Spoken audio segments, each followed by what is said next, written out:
Les lustres de Pemberton House brillaient de 1000 bougies, leur lumière se déversant sur la gloire assemblée des plus belles familles de Londres comme de l'or liquide versé d'un vase céleste. Et dans les ombres projetées par le troisième pilier de marbre depuis le grand escalier se tenait Miss Eleanor Hartley, précisément là où elle s'était positionnée à chaque bal des 4 dernières saisons. Le pilier était son sanctuaire, son refuge choisi dans un monde qui exigeait une visibilité qu'elle ne pouvait offrir, et elle en avait mesuré les dimensions avec l'attention minutieuse d'un cartographe relevant les pores sûrs, assez larges pour dissimuler sa silhouette quelconque, positionnée assez près du salon de rafraîchissement pour que sa présence parût intentionnelle plutôt que pathétique, assez loin de la piste de danse pour ne pas avoir à observer de trop près le spectacle de la cour dont elle était perpétuellement exclue. Elle portait une robe de soie gris tourterelle, modeste et de bonne facture, mais sans les embellissements qui attiraient l'œil, car sa mère avait depuis longtemps cessé de dépenser de précieux fonds pour une fille qui refusait obstinément de s'épanouir en beauté ou en charme. Madame Hartley se tenait de l'autre côté de la salle de bal en cet instant même, son éventail s'agitant avec une précision nerveuse, tandis qu'elle parlait avec Lady Thornbury, inventant sans doute des excuses pour la position d'Elinor, racontant quelque histoire de santé délicate ou de disposition studieuse. N'importe quoi pour expliquer pourquoi sa fille aînée se tenait seule tandis que des jeunes filles, ayant la moitié de son esprit et le quart de son éducation, tourbillonnaient dans les bras de gentilshommes éligibles. Eleanor n'en voulait pas à sa mère de cette invention. Elle avait fait la paix avec sa banalité des années auparavant, avait accepté que ses cheveux châtains ternes et ses traits quelconques, sa silhouette grande et mince, et son air sérieux, la rendaient impropre au marché du mariage qui valorisait la joliesse de porcelaine et la coquetterie étudiée. À la place, elle observait, et dans l'observation, trouvait un étrange contentement qu'elle soupçonnait les danseurs tourbillonnants de ne jamais connaître. Elle regardait la chorégraphie complexe de l'ambition et du désir, notait comment Miss Weatherby s'orientait vers Lord Ashford, comment les jumelles Pemberton se déplaçaient dans un désespoir synchronisé vers tout gentilhomme fortuné, comment les veuves se regroupaient comme d'élégants corbeaux évaluant les perspectives de la saison.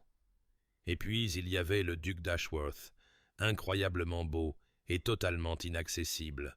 entouré comme toujours d'une constellation de débutantes pleines d'espoir et de leur mère aux yeux perçants, ses cheveux sombres brillant à la lueur des bougies, sa haute silhouette se mouvant avec la grâce inconsciente d'un homme qui n'avait jamais remis en question sa place dans le monde.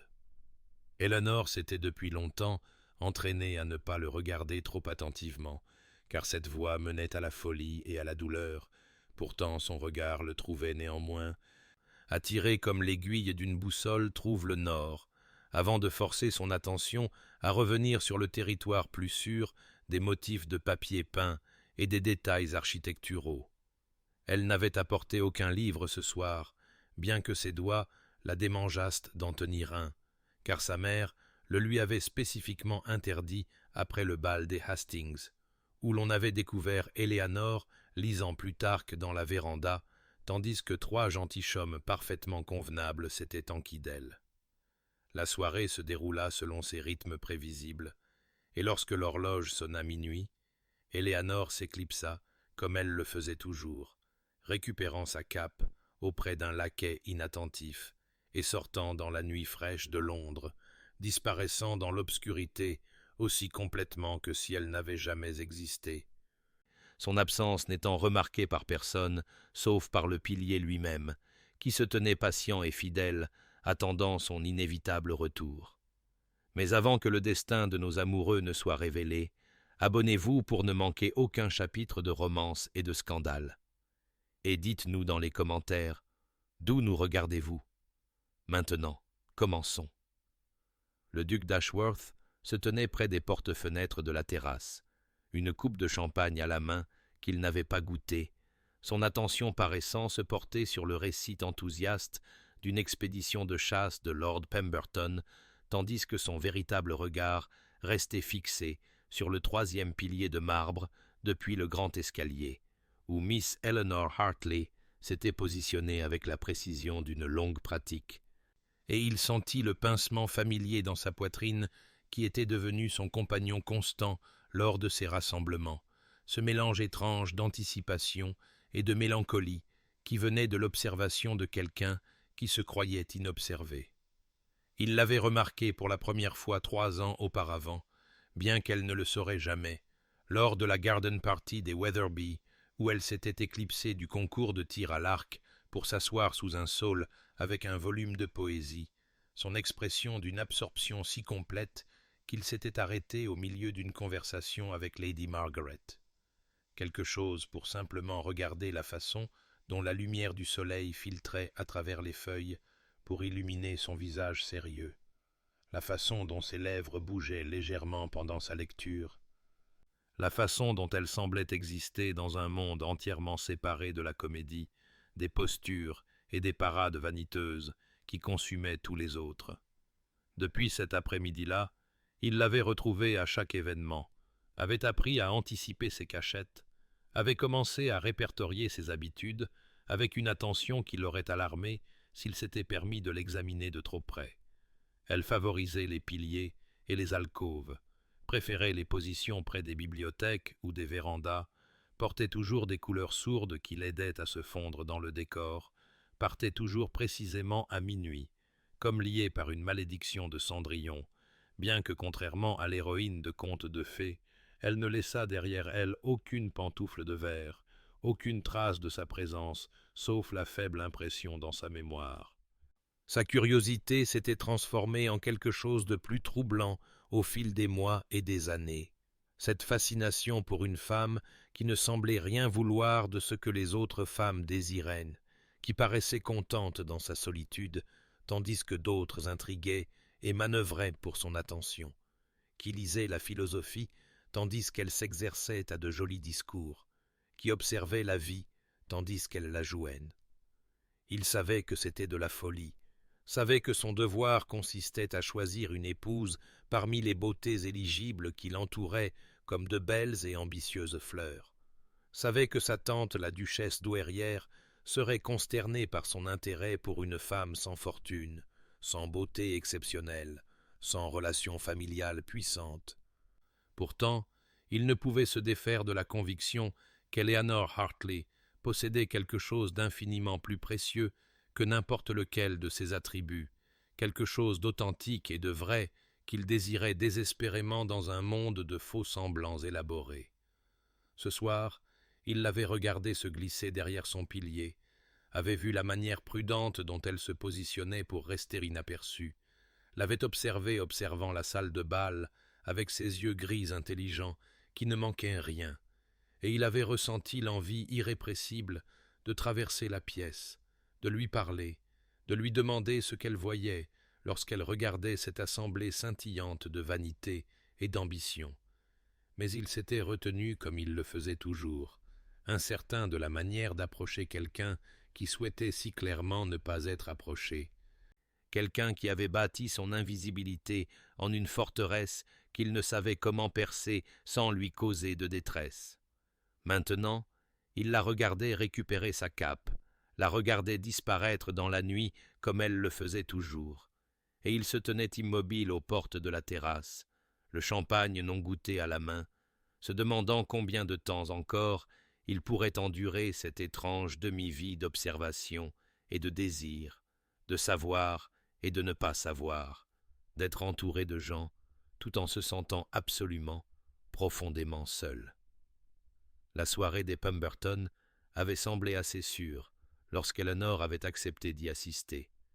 car de tels rassemblements intimes lui permettaient généralement de se positionner près du pianoforte où elle pouvait tourner les pages pour la fille accomplie de Lady Pemberton et ainsi paraître occupée plutôt qu'abandonnée, mais elle n'avait pas compté sur le désespoir de sa mère, n'avait pas anticipé la détermination d'acier dans les yeux de Madame Hartley lorsqu'elle se matérialisa au coude d'Eleanor avec le duc d'Ashworth lui-même à sa suite, et Eleanor sentit son estomac tomber au niveau de ses souliers raisonnables, tandis que sa mère exécutait ce qui ne pouvait être décrit que comme une présentation embuscade. « Votre grâce, puis-je vous présenter ma fille aînée, Miss Eleanor Hartley ?» annonça Madame Hartley, avec l'air triomphant d'un général s'assurant une position stratégique. Et Eleanor ne désirait rien de plus que de disparaître dans le papier peint, de se dissoudre dans l'air même, car elle pouvait sentir les yeux de chaque personne dans le salon se tourner vers eux, pouvait sentir l'évaluation collective et le rejet inévitable qui suivrait, pouvait déjà entendre les spéculations chuchotées sur la raison pour laquelle le duc gaspillait son attention sur la Violette des Hartley. Elle réussit une révérence qui lui parut maladroite et gauche, ses membres semblant appartenir à quelqu'un d'autre entièrement, et lorsqu'elle leva les yeux vers son visage, elle se retrouva à balbutier quelque chose d'incompréhensible sur le temps, bien que l'on fût en avril et que le temps ne nécessitât aucun commentaire. Et elle souhaita ardemment que le tapis d'Orient sous ses pieds développât une soudaine capacité à avaler tout entière les jeunes femmes mortifiées. Mais le duc n'arborait pas l'expression d'ennui poli à laquelle elle s'était attendue, n'offrit pas les plaisanteries superficielles avant de prendre la fuite qu'elle s'était préparée à endurer.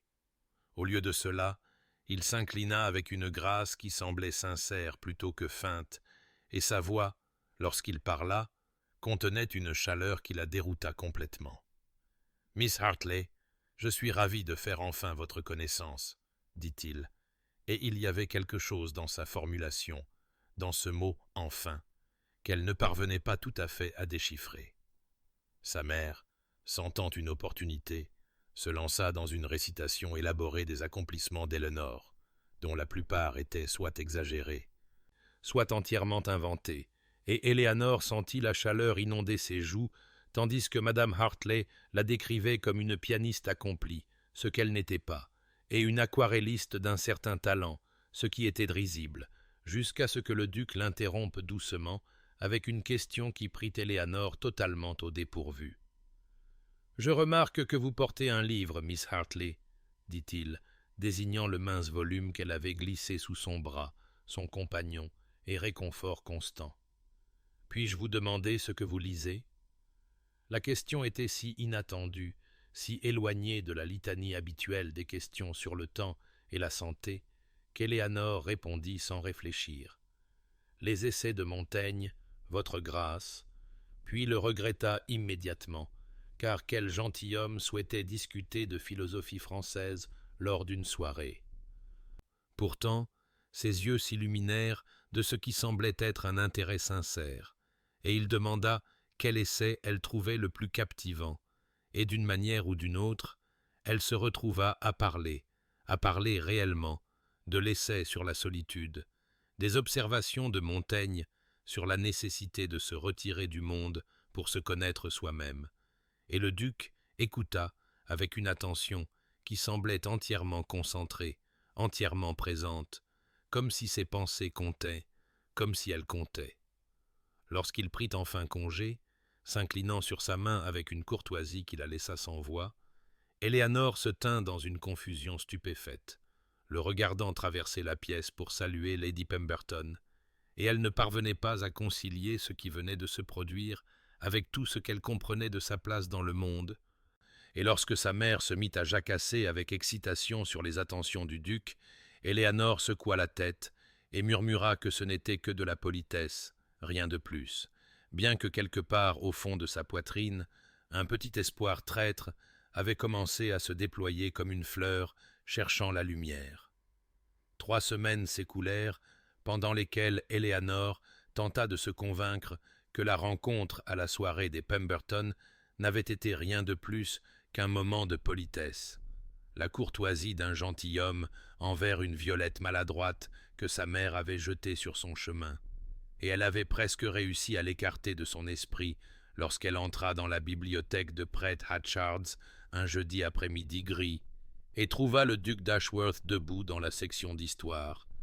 Un volume de l'histoire de la décadence et de la chute de l'empire romain de Gibbon ouvert entre ses mains, son expression d'une absorption si complète qu'elle eut l'impression d'assister à quelque chose de privé,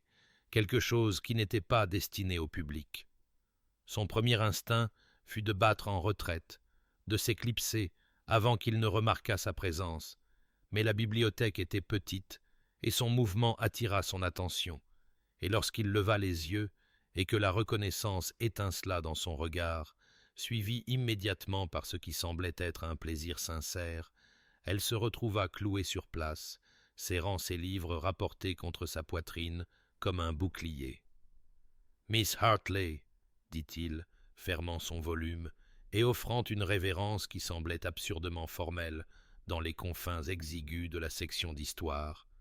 Et il y avait quelque chose dans son ton qui suggérait qu'il était heureux de la voir, ce qui n'avait absolument aucun sens, étant donné qu'il pouvait avoir la compagnie de n'importe quelle femme à Londres, simplement en exprimant le moindre intérêt. Elle réussit une révérence, ses livres vacillant dangereusement, et murmura quelque chose sur le fait de ne pas vouloir déranger sa lecture. Mais il secoua la tête et lui demanda si elle était venue chercher quelque chose en particulier, et d'une manière ou d'une autre, elle se retrouva à lui parler de sa recherche d'une traduction fiable des pensées de Marc Aurèle, et son visage s'illumina du même intérêt sincère qu'elle avait vu à la soirée. « J'ai lu 3 traductions, » dit-il, se rapprochant pour examiner les étagères à côté d'elle,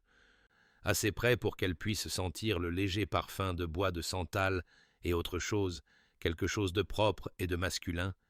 et je trouve que la version de George Lang est la plus fidèle à l'intention originale, bien que la traduction moderne de Robin Hard ait du mérite pour son accessibilité. Ils parlèrent pendant 20 minutes de philosophie stoïcienne, du concept d'accepter ce que l'on ne peut contrôler, de trouver la paix dans l'adversité, et Eleanor sentit quelque chose changer dans sa perception de lui,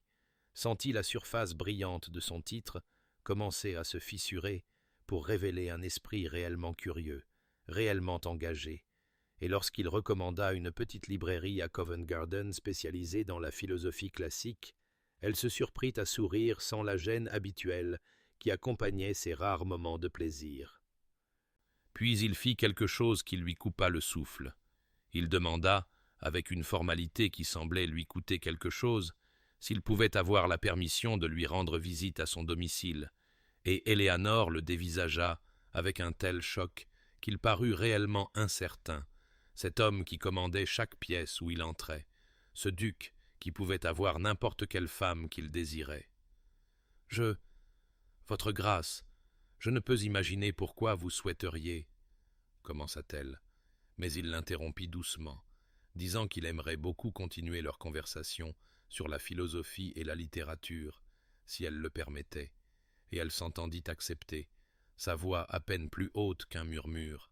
avant que son esprit rationnel ne puisse intervenir avec toutes les raisons pour lesquelles c'était impossible. Pourquoi son intérêt ne pouvait être ce qu'il paraissait? Pourquoi elle devait se protéger de la déception inévitable? En rentrant chez elle à travers les rues de Londres, ses nouveaux livres oubliés dans ses mains distraites, les pensées d'Eleanor se bousculaient en une succession chaotique, l'espoir et l'incrédulité se livraient une bataille dans sa poitrine, et elle ne pouvait se défaire du souvenir de la façon dont il l'avait regardée dans cette bibliothèque, comme si elle était quelqu'un qui valait la peine d'être vu, d'être connu, digne de l'extraordinaire courtoisie d'une visite formelle. Le duc d'Ashworth arriva à la résidence Hartley précisément à 3 heures le mardi après-midi, et Eleanor regarda depuis la fenêtre du salon son magnifique carrosse s'arrêter devant leur modeste maison de ville. Son cœur martelant ses côtes avec une telle force qu'elle se demanda s'il pourrait réellement traverser os et chair, et lorsque Morrison, leur vieux majordome, annonça sa grâce avec une gravité qui suggérait qu'il présentait un membre de la famille royale, ce qui en essence était le cas, la mère d'Eleanor se mit pratiquement à vibrer d'une excitation à peine contenue,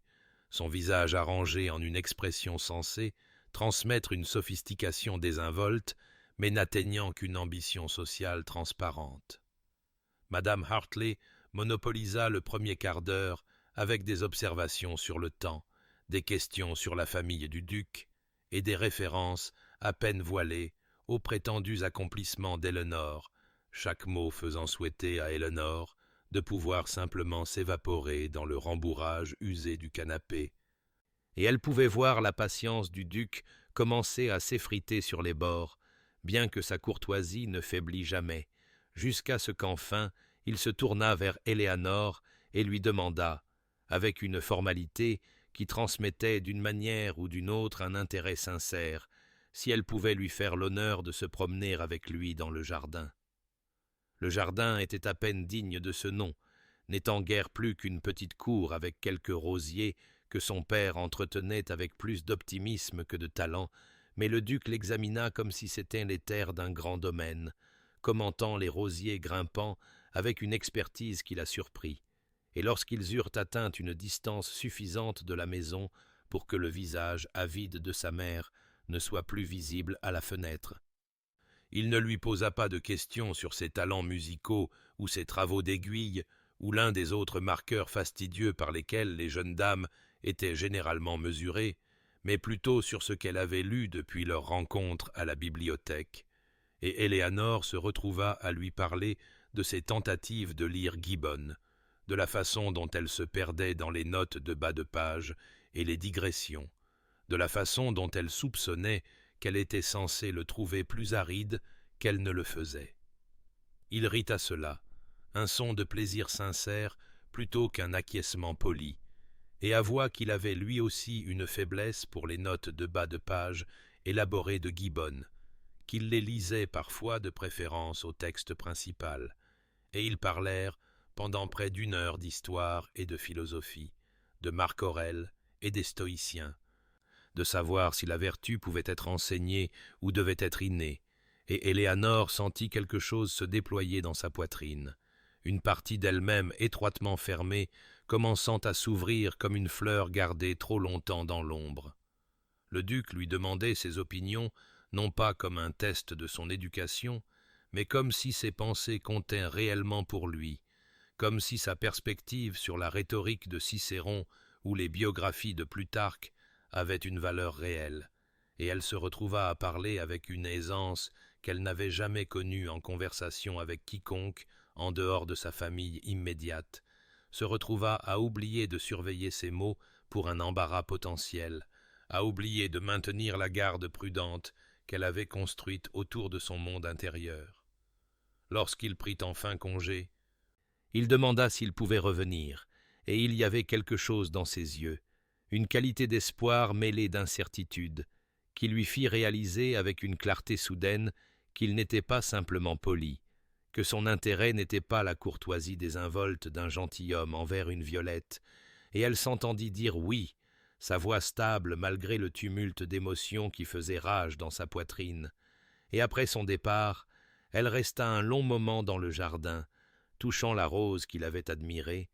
s'autorisant la dangereuse indulgence de l'espoir. Les murmures commencèrent à la garden party de Lady Weatherby, 3 jours après la 2e visite du duc à la résidence Hartley, portée par le vent comme un pollen qui irritait et enflammait. Et Éléanore en prit conscience pour la première fois lorsqu'elle remarqua Miss Arabella Thornton et Miss Caroline Wexford la regardant avec des expressions mêlant amusement et dédain, leurs éventails s'agitant à ce rythme particulier qui suggérait des commérages de la plus délicieuse espèce. Elle se dit que cela ne signifiait rien, qu'elle était trop sensible, que des années d'invisibilité sociale l'avaient rendue paranoïaque face à une attention soudaine, mais ensuite elle assista à la soirée musicale des Bromley la semaine suivante, et entendit son propre nom prononcé sur des tons de spéculation incrédule, alors qu'elle passait près d'un groupe de jeunes dames dans le salon de rafraîchissement, leur voix baissant en murmures qui parvenaient d'une manière ou d'une autre à être plus audibles qu'un discours ordinaire. Et elle capta des fragments qui la percèrent comme des flèches soigneusement décochées.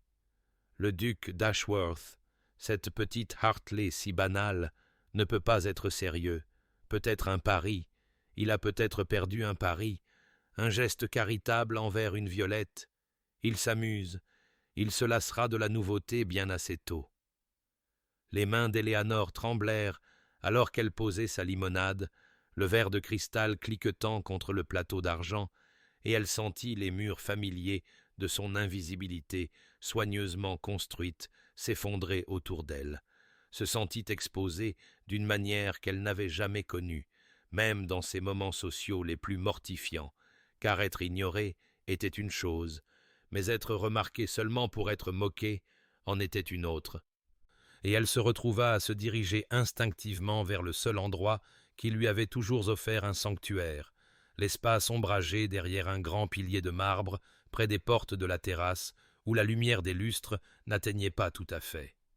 Elle pressa son dos contre la pierre fraîche et ferma les yeux, se forçant à respirer normalement, se disant qu'elle avait su que cette attention ne pouvait être réelle, qu'elle avait été sotte de s'autoriser la moindre mesure d'espoir, que l'intérêt du duc avait été exactement ce que ses filles cruelles suggéraient,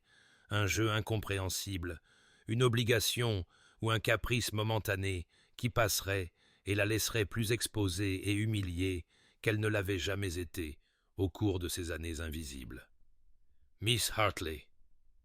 Sa voix vint de juste à côté d'elle, et elle ouvrit les yeux pour trouver le duc debout là, son expression furieuse, sa mâchoire crispée par une colère qu'elle ne lui avait jamais vu manifester, et elle réalisa avec horreur qu'il avait dû assister à sa retraite, qu'il avait dû la voir se précipiter vers ses ombres, comme une créature effrayée, fuyant la lumière. « Votre grâce, je ne vous avais pas vu arriver, »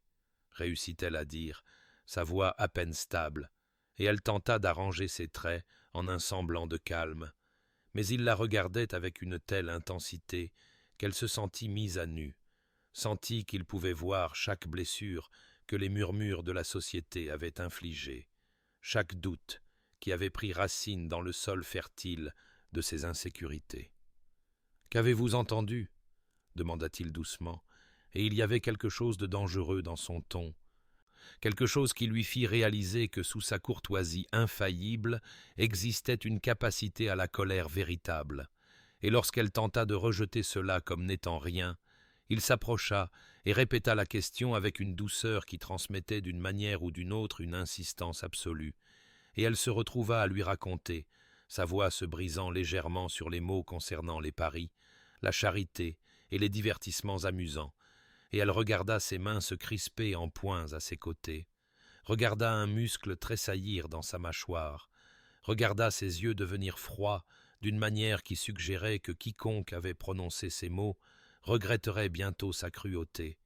et quelque chose dans sa fureur visible en sa faveur fit se contracter sa poitrine d'une émotion qu'elle n'osait nommer. Le duc ne la quitta pas du regard, et après un moment de silence chargé, il dit doucement « Promenez-vous avec moi dans le jardin, Miss Hartley, je vous en supplie. » Et bien que chaque instinct lui dit de refuser, de se retirer davantage dans ces ombres sûres, quelque chose dans sa voix la contraignit à hocher la tête, et elle se retrouva à le suivre à travers les portes-fenêtres de la terrasse, dans l'air du soir qui se rafraîchissait, où le parfum du jasmin de nuit flottait lourdement, et les sons de la soirée musicale s'estompaient en un murmure lointain. Ils marchèrent en silence pendant plusieurs minutes, le gravier crissant sous leurs pieds, et Éléanore garda les yeux fixés sur le chemin devant elle, incapable de supporter le poids de ce qu'il pourrait dire, de quelque explication, rejet ou excuse qu'il pourrait offrir. Mais quand il parla enfin, ces mots ne furent pas du tout ceux à quoi elle s'attendait. « Je vous observe depuis des années, Miss Hartley, » dit-il, sa voix basse et intense, et elle s'arrêta de marcher, le souffle coupé, et il se tourna pour lui faire face, son expression illuminée par la lumière des lampes qui se déversaient de la maison. « Je vous ai regardé vous tenir derrière des piliers au bal des Ashford, vous cacher dans des alcôves à la soirée des Pemberton, vous glisser dans des bibliothèques pendant la soirée musicale des Waverley, le rassemblement des Thornton et une douzaine d'autres événements où tout le monde jouait son rôle assigné avec une précision fastidieuse. Et je me suis interrogé à votre sujet, je me suis demandé quelle pensée occupait votre esprit pendant que d'autres s'occupaient de commérages, d'intrigues et de la performance sans fin et épuisante de la société. Éléonore le dévisagea, certaine d'avoir mal entendu, certaine que personne n'aurait pu remarquer son invisibilité soignée, son art pratiqué de disparaître à la vue de tous, et elle s'entendit murmurer « Pourquoi m'auriez-vous remarqué? Je ne suis rien, personne. J'ai passé des années à m'assurer de rester inaperçu. » Et il s'approcha, assez près pour qu'elle puisse voir les paillettes d'or dans ses yeux sombres, assez près pour qu'elle puisse sentir le santal de son eau de Cologne mêlé à quelque chose d'uniquement à lui. « C'est précisément pour cela que je vous ai remarqué, » dit-il, et il y avait quelque chose de presque féroce dans son ton maintenant, quelque chose qui suggérait qu'il avait gardé ces mots en lui depuis bien trop longtemps. Dans un monde de paons se pavanant et paradant, vous étiez la seule créature contente d'être simplement, vous étiez la seule personne dans n'importe quelle salle de bal qui semblait posséder une vie intérieure plus intéressante que la performance qui se déroulait autour de vous. Vous étiez authentique dans un océan d'artifice, sincère dans un monde de faux semblants, et je me suis retrouvé à vous chercher à chaque événement, me suis retrouvé déçu quand vous n'étiez pas là, me suis retrouvé à surveiller les coins et les ombres, parce que je savais que c'était là que je vous trouverais.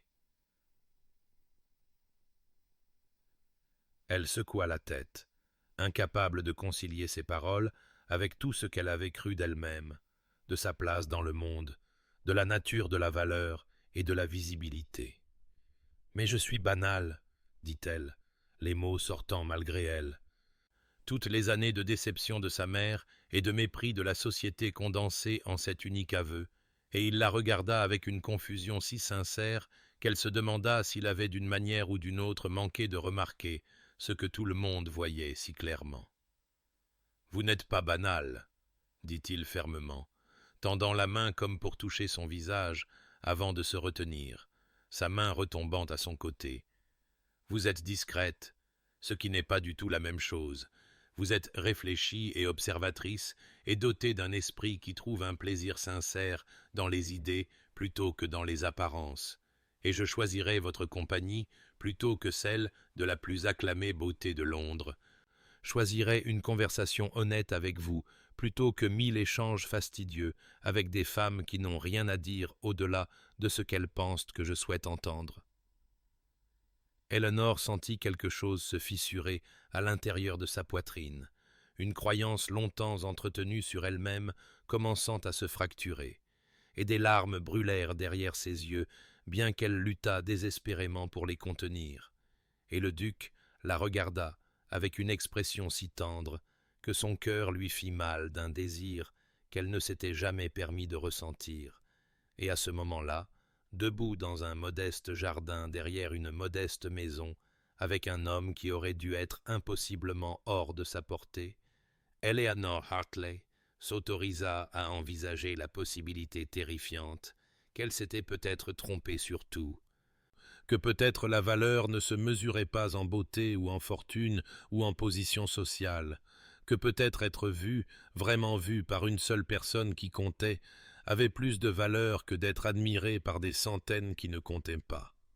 Les semaines qui suivirent devinrent une saison de révélation progressive, alors que le printemps s'approfondissait en début d'été, et que les visites du duc à la résidence Hartley prenaient la régularité confortable d'un rituel,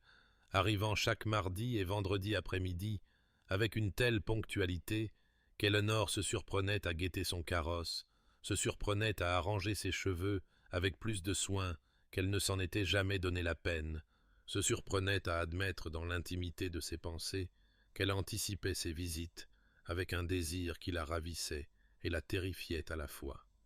Il lui apportait des livres, des volumes soigneusement sélectionnés de sa propre bibliothèque, ou procurés dans des boutiques qu'il avait visitées spécifiquement en pensant à ses goûts, et chaque cadeau démontrait une attention aux détails qui suggérait qu'il avait vraiment écouté lors de leur conversation, vraiment absorbé les mentions désinvoltes qu'elle faisait des auteurs qu'elle admirait ou des sujets qui l'intriguaient, et elle s'émerveillait de la façon dont il se souvenait qu'elle avait exprimé sa curiosité pour l'histoire médiévale lors de leur deuxième conversation, comment il avait noté son penchant pour la poésie qui explorait le monde naturel, comment il semblait répertorier chaque petite révélation qu'elle offrait et la transformer en preuve tangible de son estime.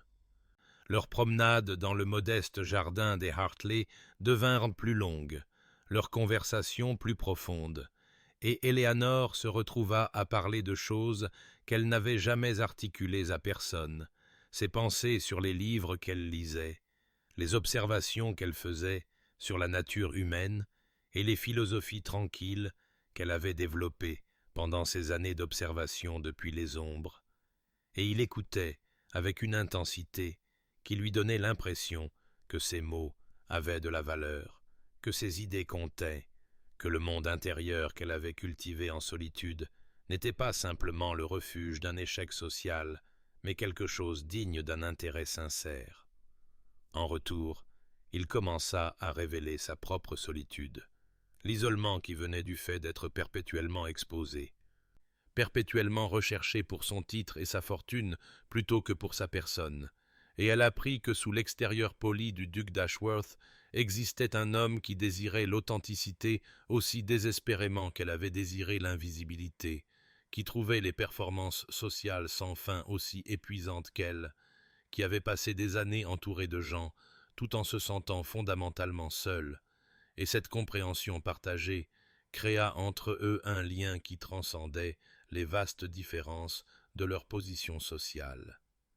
Il se souvenait de petites choses qu'elle mentionnait en passant, arrivées la semaine suivante avec une variété particulière de thé qu'elle avait dit apprécier, posait des questions réfléchies sur un commentaire qu'elle avait fait des jours plus tôt. Traitait ses observations sur la littérature et la vie avec le même sérieux qu'il aurait accordé au traité d'un érudit,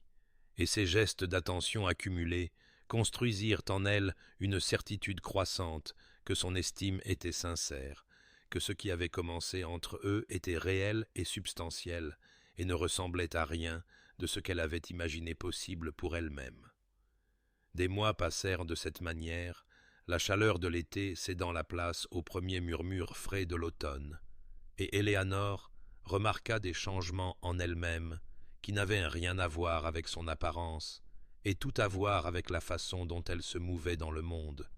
une nouvelle confiance dans sa voix quand elle parlait, une promptitude à rencontrer son regard plutôt qu'à détourner les yeux, une volonté de partager ses pensées sans la peur paralysante qu'elle soit rejetée ou moquée, et elle réalisa, avec un mélange de joie et de terreur,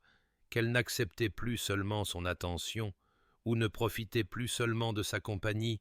mais qu'elle avait franchi un seuil invisible vers un territoire bien plus dangereux,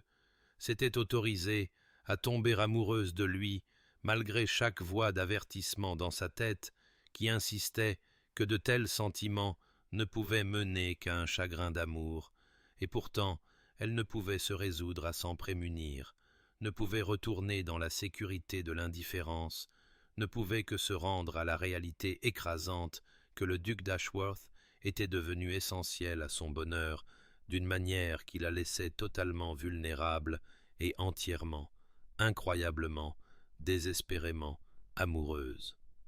Le bonheur fragile qu'Éléanore avait commencé à s'autoriser se brisa un après-midi d'octobre vif lorsque la tante du duc, la redoutable duchesse douairière de Northmere, arriva à la résidence Hartley dans un carrosse si grandiose qu'il poussa les voisins à se rassembler à leurs fenêtres, et Éléanore regarda depuis le salon cette femme imposante, drapée de soie, de diamants et de la certitude absolue de sa propre supériorité, entrer dans la maison avec l'allure impérieuse de quelqu'un habitué à une obéissance immédiate. Madame Hartley s'était hâtivement retirée pour préparer le thé, laissant Éléanore seule avec une femme dont l'évaluation froide lui donnait l'impression d'être un spécimen examiné pour ses défauts, et la duchesse douairière ne perdit pas de temps en politesse, déclarant sans détour Je suis venu discuter de l'attachement inexplicable de mon neveu pour vous, Miss Hartley. Un attachement qui, je vous l'assure, ne peut aboutir et n'aboutira pas à un mariage. » Et Éléanore sentit la glace familière de la honte se répandre dans sa poitrine, même si elle se forçait à rencontrer ses yeux glacials. La litanie de ses insuffisances fut livrée avec une précision chirurgicale. Aucune fortune digne de ce nom, aucune beauté pour la recommander, aucune relation familiale d'importance, aucun accomplissement au-delà d'un esprit cultivé que la duchesse rejeta comme étant sans pertinence pour les devoirs d'une duchesse, et à chaque point, Éléanore se sentit se recroqueviller dans la coquille dont elle avait si brièvement émergé. Sentit toutes ses anciennes certitudes sur son manque de valeur se réaffirmer avec une force écrasante, et lorsque sa mère revint avec le thé, Éléanore s'excusa sous prétexte d'un mal de tête et s'enfuit dans sa chambre, mais pas avant d'entendre la duchesse dire clairement « Le garçon est seul et a confondu la compatibilité intellectuelle avec quelque chose de plus profond. Mais il reviendra à la raison une fois qu'il comprendra la position impossible dans laquelle un tel mariage le placerait, la moquerie que cela inviterait, le tort causé à sa réputation. » Éléanore resta figée dans le couloir devant le salon, sa main appuyée contre le mur pour se soutenir, et entendit l'accord obséquieux de sa mère, entendit la duchesse continuer. « Elle est peut-être une fille assez agréable à sa manière, mais elle est totalement inappropriée pour un homme de sa position, et je suis sûr que vous aurez le bon sens de décourager cet attachement avant qu'il ne progresse davantage et ne cause de l'embarras à toutes les parties concernées. » Et quelque chose à l'intérieur d'Éléanore s'effondra complètement, tout l'espoir qu'elle avait nourri se flétrissant comme des fleurs touchées par le gel. Elle écrivit au duc ce soir-là une brève note prétextant une maladie et demandant qu'il suspende ses visites indéfiniment, et lorsqu'il se présenta à la maison le lendemain, elle refusa de le voir, faisant passer le mot par sa mère mortifiée qu'elle était indisposée. Et elle entendit sa voix dans le hall d'entrée, entendit l'inquiétude et la confusion dans son ton, l'entendit demander s'il l'avait offensée, et il lui fallut chaque once de force qu'elle possédait pour ne pas se précipiter en bas des escaliers, se jeter dans ses bras et le supplier de faire disparaître le monde. Les jours qui suivirent furent une descente dans une obscurité familière, alors qu'Éléanore retournait à ses anciennes habitudes d'invisibilité, déclinant toutes les invitations, passant ses heures dans sa chambre avec des livres qui ne pouvaient plus retenir son attention, et elle savait qu'elle brisait leurs deux cœurs, mais se convainquit que c'était nécessaire, se convainquit que la duchesse avait raison, qu'elle avait été sotte d'imaginer être digne de lui, que ce qu'il ressentait pour elle maintenant se transformerait inévitablement en ressentiment, une fois que la société aurait clairement montré le prix de son choix. Et elle se dit qu'elle le sauvait d'une terrible erreur, même si elle sentait son propre cœur se briser en morceaux trop petits pour être jamais reconstitué. L'automne s'abattit sur Londres avec une sévérité inhabituelle cette année-là, les arbres perdant leurs feuilles en de grandes cascades de bronze qui étouffaient les rues et les parcs. Et le froid sembla s'installer non seulement dans l'air, mais dans les os mêmes d'Éléanore, alors qu'elle se retirait complètement de la société, déclinant chaque invitation avec la même excuse convenue d'indisposition, jusqu'à ce que les invitations elles-mêmes cessent d'arriver et qu'elles deviennent un fantôme, même dans les cercles sociaux où elle avait toujours été périphérique. Le duc la chercha avec un désespoir qui devint le sujet des commérages de salon. Arrivant à chaque bal et assemblée seulement pour balayer la salle du regard avec une déception à peine dissimulée, vérifiant derrière les piliers et dans les alcôves où elle s'était autrefois postée, s'attardant près des bibliothèques et des jardins comme si elle pouvait se matérialiser depuis les ombres, et la société regarda ce spectacle avec un mélange de fascination et d'amusement cruel, les murmures s'amplifiant à chaque événement où il apparaissait sans elle, la spéculation allant bon train sur ce qui avait causé la rupture soudaine de leur cour.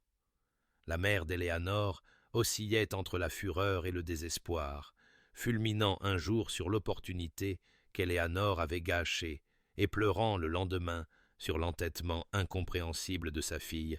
mais Éléanore endurait ses tirades en silence, enfermée dans une prison de sa propre fabrication. Et elle se disait quotidiennement qu'elle avait fait ce qu'il fallait, qu'elle les avait sauvés tous les deux d'un chagrin d'amour inévitable, même si la douleur de son absence ressemblait à une blessure physique qui refusait de guérir. Les lettres commencèrent à arriver une semaine après son retrait, livrées par son laquais à la résidence Hartley, avec une telle régularité que les domestiques commencèrent à les anticiper, et la mère d'Éléanore les lui apportait dans sa chambre avec des expressions allant de l'espoir à l'exaspération. Mais Éléanore ne pouvait se résoudre à les ouvrir, ne pouvait supporter de lire des mots qui feraient vaciller sa résolution, et ainsi elles s'accumulèrent sur son bureau, un témoignage croissant de sa lâcheté et de sa persistance. Elle passait ses journées dans un brouillard de mélancolie, tentant de se perdre dans des livres qui ne lui rappelaient maintenant que lui, les conversations qu'ils avaient partagées et l'avenir qu'elle avait été assez sotte pour imaginer, et les pluies d'automne correspondaient à son humeur, grise et implacable, transformant le monde extérieur à sa fenêtre en une aquarelle de chagrin. Charlotte, sa sœur cadette, observait cette détérioration avec une inquiétude croissante, frappant à la porte d'Éléanore chaque soir avec des offres de compagnie qui étaient gentiment refusées, et Éléanore savait qu'elle inquiétait sa famille, savait que la déception de sa mère s'était transformée en une véritable peur pour son bien-être, mais elle ne parvenait pas à se sortir de l'obscurité qui s'était abattue sur elle comme un lourd manteau. Le duc, quant à lui, refusait d'accepter son silence comme une finalité, se présenta à la résidence Hartley à 3 reprises pour demander à la voir, et chaque fois Éléanore se cacha dans sa chambre pendant que sa mère mortifiée inventait des excuses, et elle pouvait entendre sa voix à travers le plancher, entendre la frustration et la douleur à peine contenue dans son ton, et elle se bouchait les oreilles avec ses mains comme une enfant essayant de bloquer la réalité. La spéculation de la société sur leur cours raté devint plus élaborée à chaque semaine qui passait, certains suggérant qu'on l'avait découverte dans une indiscrétion scandaleuse, d'autres affirmant qu'il avait réalisé son inadéquation et retiré ses attentions, et quelques âmes romantiques murmuraient qu'elle s'était peut-être noblement retirée de la course, sachant que le mariage nuirait à sa réputation, et ironiquement, cette dernière théorie, la plus proche de la vérité, était la moins crue, car qui pouvait imaginer la banale Éléanore Hartley possédant une telle noblesse tragique? Les lettres continuaient d'arriver avec une régularité inébranlable, et Éléanore continuait de ne pas les ouvrir, et l'automne s'approfondissait vers l'hiver, et elle restait piégée dans son exil auto-imposé, convaincue d'avoir fait le seul choix possible, même si cela la détruisait lentement. Charlotte Hartley n'avait hérité d'aucune des tendances à l'effacement de sa sœur, possédant au contraire une franchise qui frisait parfois l'impertinence, et par un après-midi gris de novembre, elle entra dans la chambre d'Éléanore sans frapper, se dirigea vers la fenêtre où Éléanore était assise à ne rien regarder, et annonça avec sa brusquerie caractéristique « Cela a assez duré, et je ne peux rester silencieuse pendant que tu te détruis à cause d'un malheur entièrement de ta propre création. » Éléanore se tourna de la fenêtre, surprise par la sévérité sans précédent dans le ton de sa sœur, et Charlotte continua, avant qu'elle ne puisse protester, s'installant sur le bord du lit d'Éléanore avec l'air déterminé de quelqu'un prêt pour la bataille. « Je t'ai regardé ces dernières semaines te transformer de quelqu'un qui avait enfin découvert le bonheur en ce pâle fantôme, et j'ai écouté les théories de maman, les murmures des domestiques et les spéculations ridicules de la société, mais aucun d'entre eux n'a vu ce que j'ai vu, c'est-à-dire le duc arrivant à notre porte semaine après semaine, malgré ton refus de le voir. J'ai vu l'expression sur son visage quand on le renvoie, et je te le dis, Éléanore. Ce n'est pas le visage d'un homme accomplissant un devoir, agissant par pitié, ou l'une des autres choses terribles que tu t'es convaincu de croire. » Eleanor ouvrit la bouche pour répondre, pour offrir une défense de sa décision, mais Charlotte leva une main impérieusement, ressemblant tellement à leur mère dans ce geste, qu'Éléanor faillit sourire malgré sa misère, et sa sœur continua. « Tu penses être noble, le protéger des conséquences d'un mauvais mariage, le sauver d'un regret éventuel et de la censure de la société. Mais as-tu envisagé que tu es peut-être simplement une lâche, que tu utilises peut-être la cruauté de la duchesse douairière comme excuse pour te retirer dans la sécurité de ton ancienne invisibilité, parce qu'être vu, vraiment vu et choisi, te terrifie plus que d'être ignoré, ne l'a jamais fait. » Les mots frappèrent Éléanor comme des coups physiques, chacun atteignant sa cible avec une précision dévastatrice, et la voix de Charlotte s'adoucit légèrement alors qu'elle continuait. « Je n'ai que 17 ans, Éléanor, et je n'ai jamais été amoureuse, mais je vous ai regardés ensemble ces derniers mois, et j'ai vu quelque chose que je ne pensais pas exister en dehors des romans, une rencontre des esprits et des cœurs si complète qu'elle t'a entièrement transformée, et tu étais heureuse, vraiment heureuse, peut-être pour la première fois de ta vie, et maintenant tu as jeté cela parce qu'une vieille femme aigrie a confirmé toutes tes pires croyances sur toi-même. » Eleanor sentit des larmes commencer à couler sur ses joues, les premières qu'elle s'était permises depuis le début de son exil auto-imposé, et Charlotte se déplaça pour s'asseoir à côté d'elle, lui prenant la main avec une douceur surprenante. « La question que tu dois te poser n'est pas de savoir si tu es digne de lui, car la dignité n'est pas une mesure objective qui peut être calculée en fonction de la fortune, de la beauté et de la position sociale, mais plutôt de savoir si tu l'aimes assez pour être courageuse, pour sortir de derrière tes piliers et entrer dans la lumière, même en sachant que certains jugeront, se moqueront et te trouveront insuffisante, parce que, Éléanor, il t'a déjà choisi, t'a choisi malgré, et peut-être même à cause de toutes les choses qui te rendent différente des créatures scintillantes qui le poursuivent depuis des années, et en refusant de le voir, tu ne le protèges pas, mais tu lui nies le droit de faire son propre choix, ce qui est peut-être la plus grande insulte que tu puisses lui faire. » Les mots s'installèrent dans la conscience d'Éléanor comme des graines en terre fertile, et elle se retrouva à se souvenir non pas de l'évaluation cruelle de la duchesse douairière, mais du visage du duc tel qu'il l'avait regardé à la bibliothèque, dans le jardin, pendant leur longue conversation,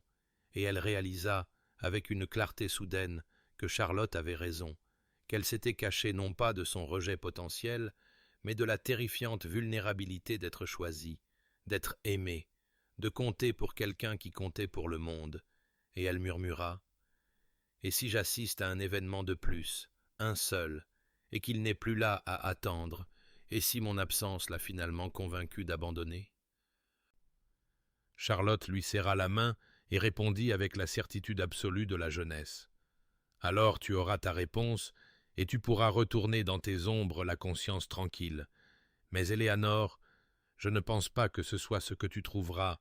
car j'ai vu sa constance ces dernières semaines, et je crois que si tu sors de cette prison auto-imposée, tu découvriras qu'il a attendu tout ce temps, et alors le choix sera vraiment le tien, d'avancer vers l'amour ou de te retirer pour toujours dans la sécurité, et tu devras décider quel avenir tu peux supporter de vivre. »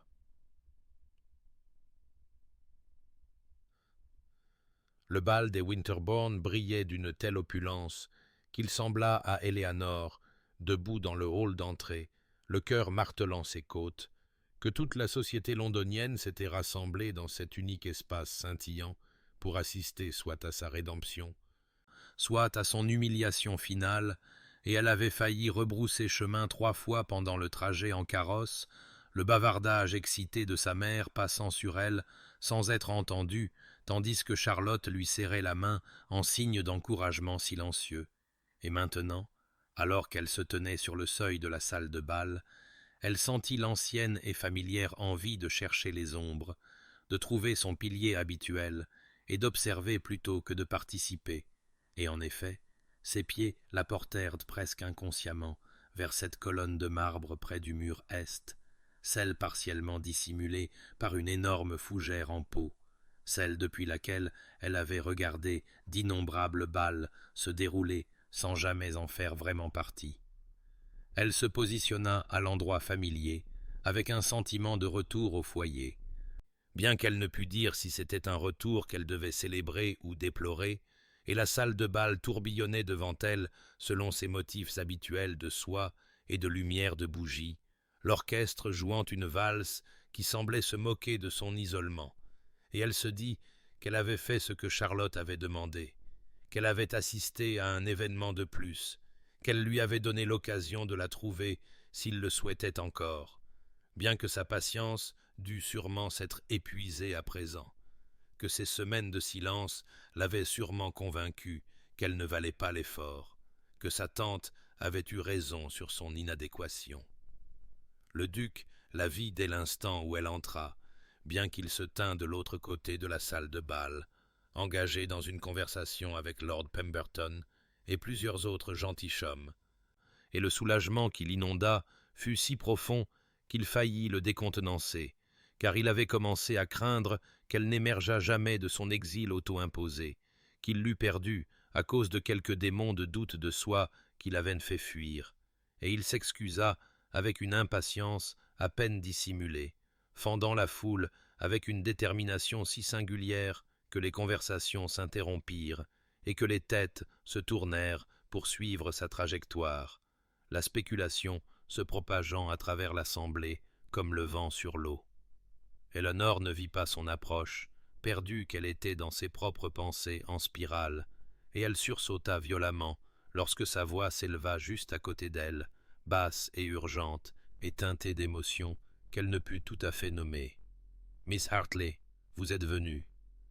Et elle se tourna pour le trouver plus près que la bienséance ne l'exigeait, ses yeux scrutant son visage avec une intensité qui lui donna envie de détourner le regard, mais elle se força à rencontrer le sien, se força à être courageuse comme Charlotte l'avait mise au défi de l'être, et elle répondit d'une voix qui ne tremblait que légèrement. « Je suis venue, votre grâce, bien que j'avoue ne pas être certaine de pourquoi, ni de ce que j'espérais trouver ici, ni si j'ai le moindre droit à votre temps après mon comportement inexcusable de ces dernières semaines. » Sa main bougea comme pour prendre la sienne, mais il retint son geste, conscient de leur cadre public, et il dit doucement, férocement. « Vous avez tous les droits que je possède à donner, car je n'ai pensé qu'à vous depuis que vous avez cessé de me recevoir. J'ai assisté à chaque maudit événement à Londres en espérant précisément ce moment, et Miss Hartley, Éléonore, nous devons parler, vraiment parler, car je ne peux continuer ainsi, ne peux endurer cette séparation quand je sais, quand je suis certain que ce qui existe entre nous vaut la peine de se battre. »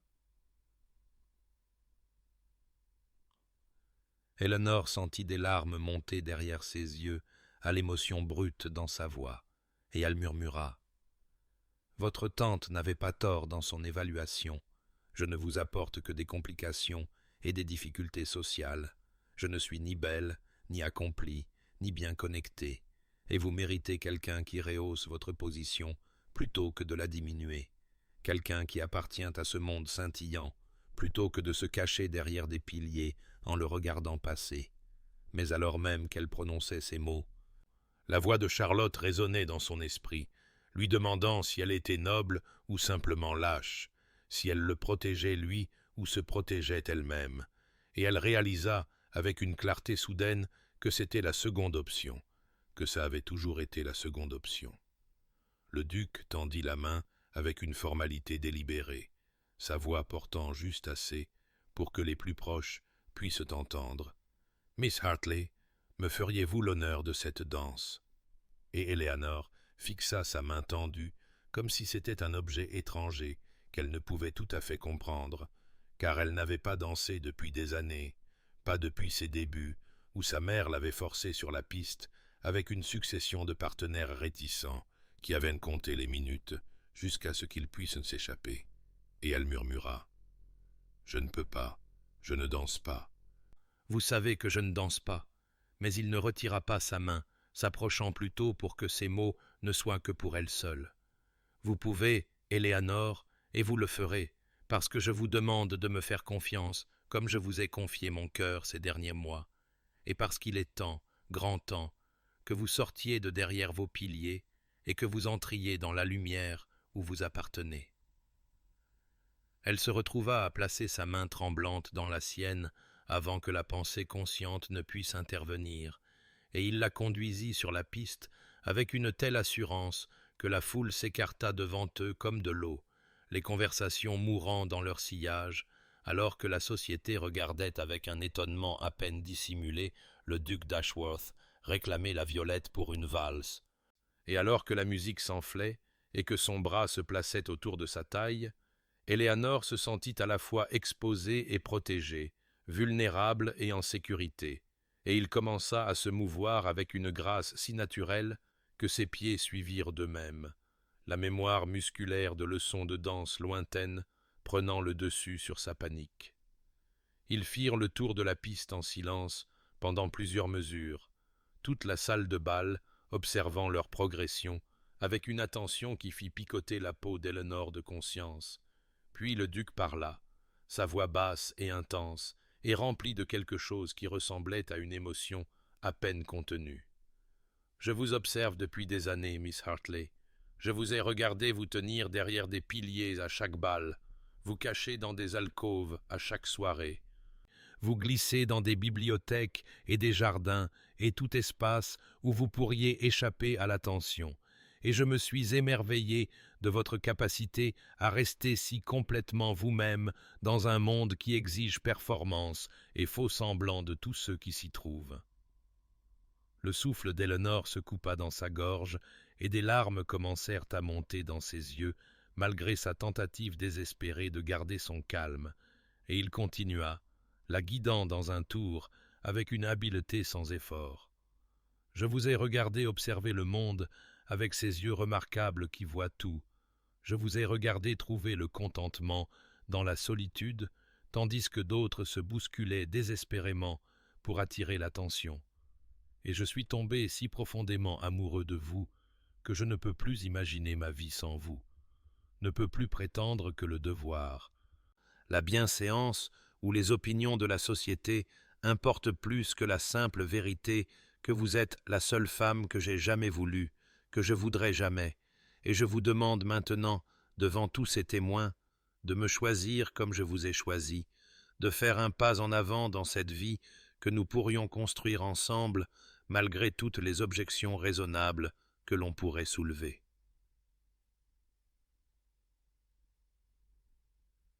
La salle de bal était devenue complètement silencieuse autour d'eux, la musique continuant de jouer, mais chaque conversation ayant cessé, chaque regard fixé sur le duc et la femme quelconque dans ses bras, et Éléanore sentit le poids de leur attention collective comme une pression physique, mais elle sentit aussi la force de sa main à sa taille, la constance de son regard, et elle trouva sa voix bien qu'elle ne sortit qu'à peine plus qu'un murmure. « J'ai peur, si terriblement peur de vous décevoir, que le temps ne révèle que je suis exactement ce que votre tante prétendait, exactement ce que la société croit que je suis, et que vous en viendrez à regretter ce choix. » Sa main se resserra sur la sienne, et il dit avec une conviction absolue: « La seule chose que je regretterais, c'est que vous laissiez la peur nous voler ce bonheur à tous les deux, que vous choisissiez la sécurité plutôt que l'amour, l'invisibilité plutôt que la vie. Et Éléanore, je fais cette déclaration publiquement, irrévocablement, afin que vous puissiez comprendre que je n'agis pas par pitié ou fascination temporaire,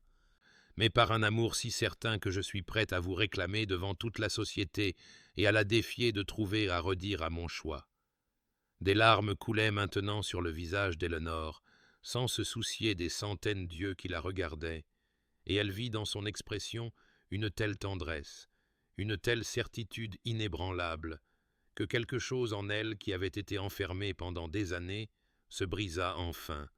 et elle murmura « Je vous aime peut-être depuis cette première conversation à la bibliothèque, bien que je me sois dit que c'était impossible, que vous ne pourriez jamais vraiment me voir, et je suis terrifiée, mais je suis aussi, pour la première fois de ma vie, prête à être courageuse. » La musique s'arrêta, mais Eleanor le remarqua à peine.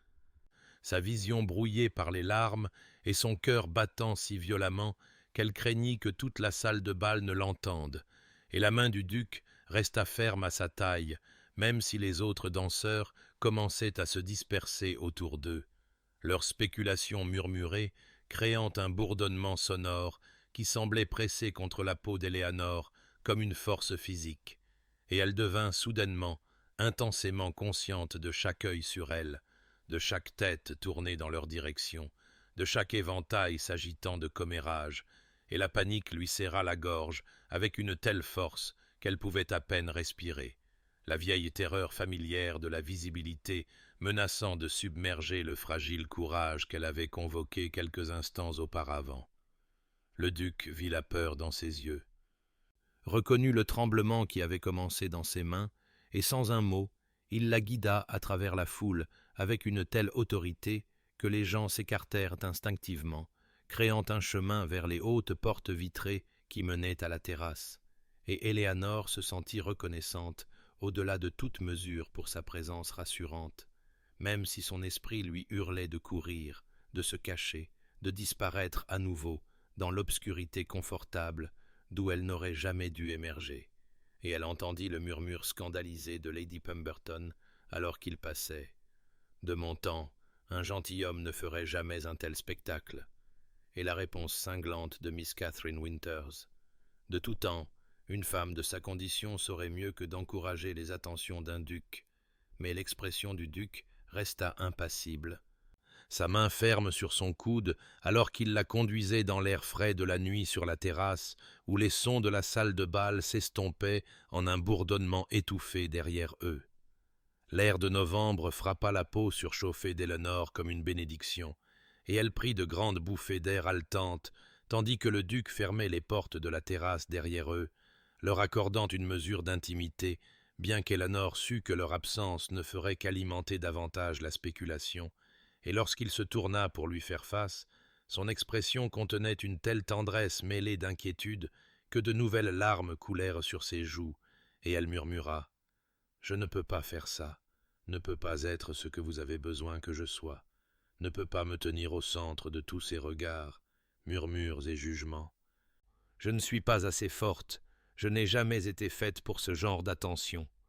Mais alors même qu'elle prononçait ces mots, elle savait qu'ils n'étaient pas entièrement vrais, savait que ce qui la terrifiait n'était pas l'attention elle-même, mais plutôt la possibilité qu'elle se révèle indigne d'elle, qu'elle lui fasse défaut d'une manière fondamentale et justifie chaque doute que la société nourrissait à propos de leur union. Le duc s'approcha, ses mains se levant pour encadrer son visage avec une telle douceur que le souffle d'Éléanore se coupa, et il dit doucement, avec urgence, « Éléanore, regardez-moi vraiment, et comprenez que je ne vous demande pas de devenir quelqu'un d'autre, que je ne vous demande pas de vous transformer en le genre de femme que la société attend d'une duchesse. Je vous demande seulement d'être exactement qui vous êtes, la femme qui trouve la paix dans la solitude et la sagesse dans l'observation, la femme qui valorise la substance plutôt que le spectacle et l'authenticité plutôt que la performance, parce que cette femme remarquable, est celle que j'aime de tout mon être. »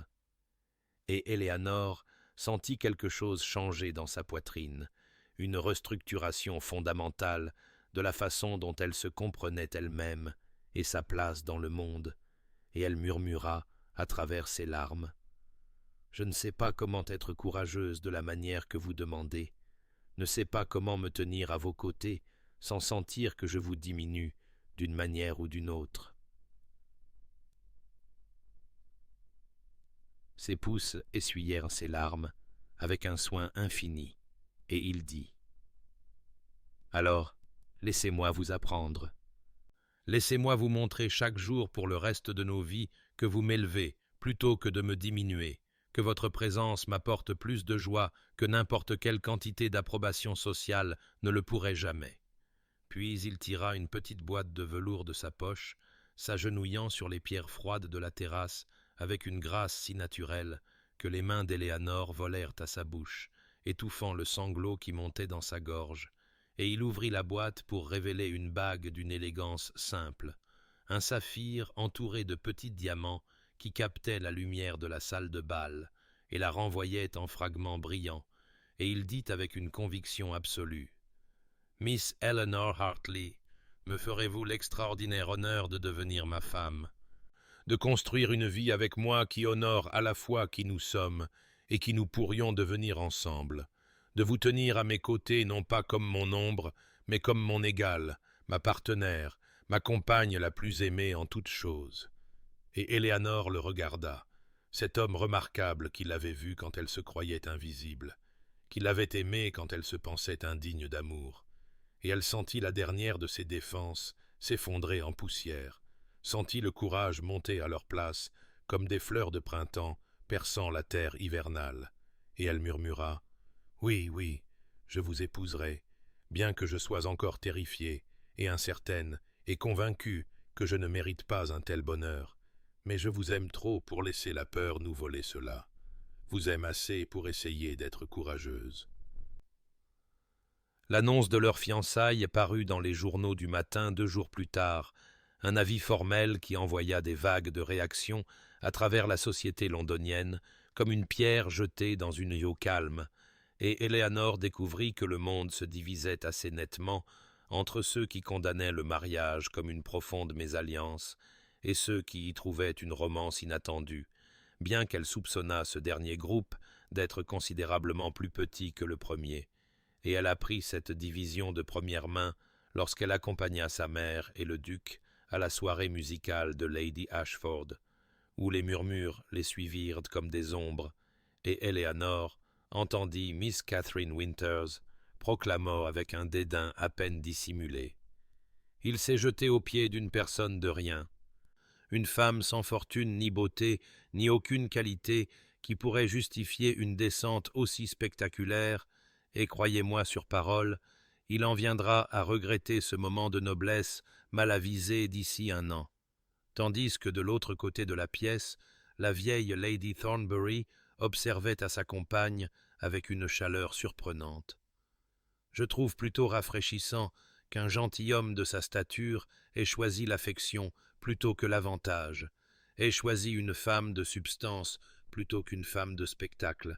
et peut-être y a-t-il de l'espoir pour cette génération après tout. » Le duc resta totalement impassible face aux réactions variées, sa main ferme sur le coude d'Éléanore, alors qu'il la guidait à travers le salon bondé avec une dévotion si évidente que même les observateurs les plus sceptiques ne pouvaient nier l'authenticité de son attachement. Et lorsque Lord Pemberton fit une remarque cinglante sur les chasseurs de fortune qui étaient clairement destinés aux oreilles d'Éléanore, le duc le fixa d'un regard si glacial que l'homme recula d'un pas, et Éléanore se sentit à la fois mortifiée par le conflit et reconnaissante pour sa défense inébranlable, bien qu'elle souhaitât désespérément pouvoir simplement disparaître et épargner à tout le monde le spectacle de leur union controversée.